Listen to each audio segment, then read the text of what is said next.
नमस्कार साथियों, मैं अभिषेक बिश्नोई ग्लोब छजलैट जनपद मुरादाबाद से।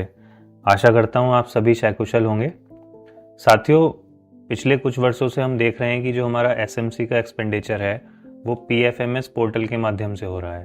पहले जब हम एसएमसी के थ्रू बैंक के माध्यम से इन चीज़ों को करते थे तो चेक सिस्टम था, हमारे पास लोकल बैंक थे, काफ़ी चीज़ें आज के समय को देखते हुए आसान थी उस समय, लेकिन सिस्टम है तो पिछले कुछ वर्षों से हम देख रहे हैं कि पीएफएमएस पोर्टल के द्वारा ही हमें पीपीए जनरेट करने पड़ते हैं और उसी के अकॉर्डिंग सारा पेमेंट हमारा आगे बढ़ता है।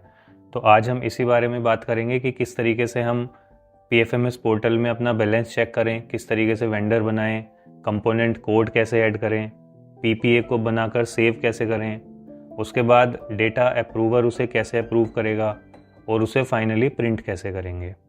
आशा करता हूँ कि वीडियो के माध्यम से इन टॉपिक्स को समझने में मदद मिलेगी।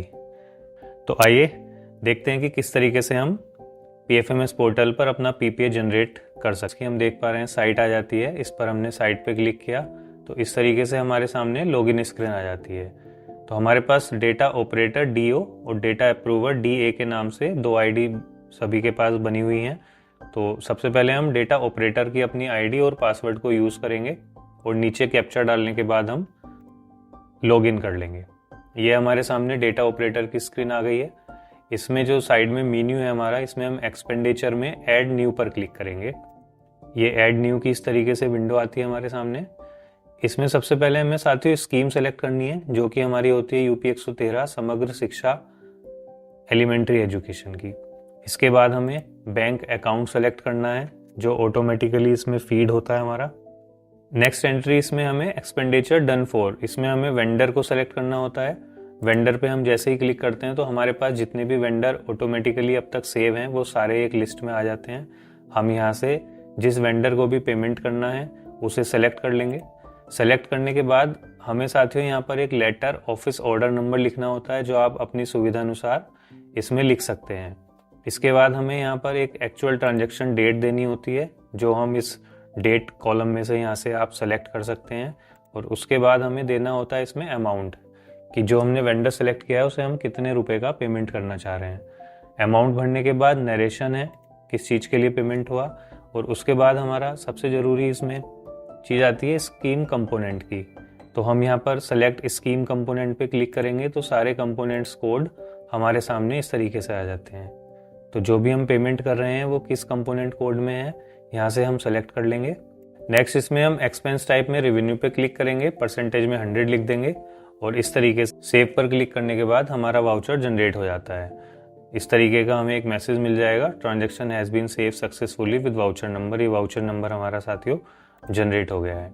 इसके बाद हमसे ये पूछता है कि एक्सपेंडिचर तो हमारा सेव हो गया, do you want to proceed. तो अब हमें इसे प्रोसीड करना है, यहाँ पर हम यस पे क्लिक कर देंगे। नेक्स्ट हमें इंस्ट्रूमेंट टाइप में ई पेमेंट यूजिंग प्रिंट एडवाइस पर क्लिक करना है।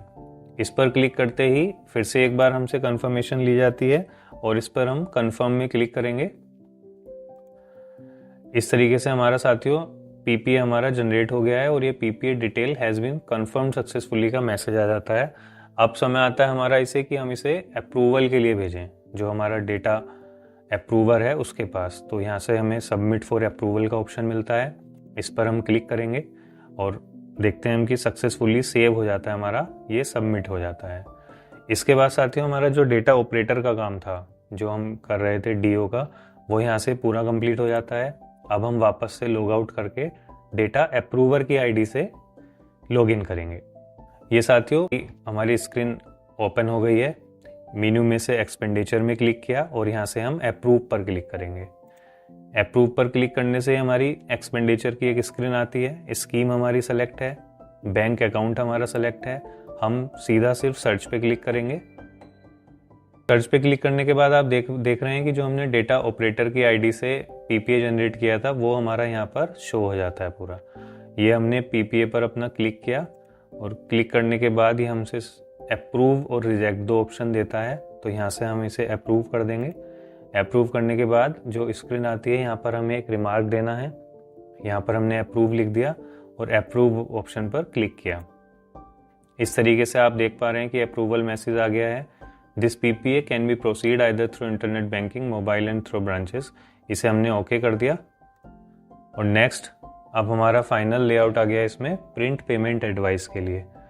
पीपीए की एक्सपायरी डेट हमें पता चल जाती है। प्रिंट पेमेंट एडवाइस पर हमने साथियों क्लिक किया। ये देखिए इस तरीके से हमें 10 दिन का जो हमारा अप्रूवल टाइम होता है वो शो होता है और हमारा पूरा पीपीए प्रिंटिंग के लिए तैयार है। यहाँ पर आप इसे सेव कर सकते हैं और फाइनली इस तरीके से ये आपकी पीडीएफ के रूप में सेव हो जाता है। आशा करता हूँ साथियों टॉपिक को समझने में हेल्प मिलेगी और हम आसानी से पीपीए जनरेट कर पाएंगे। वीडियो अच्छी लगी हो तो सब्सक्राइब करें, अपने साथियों तक शेयर करें। Thank you so much.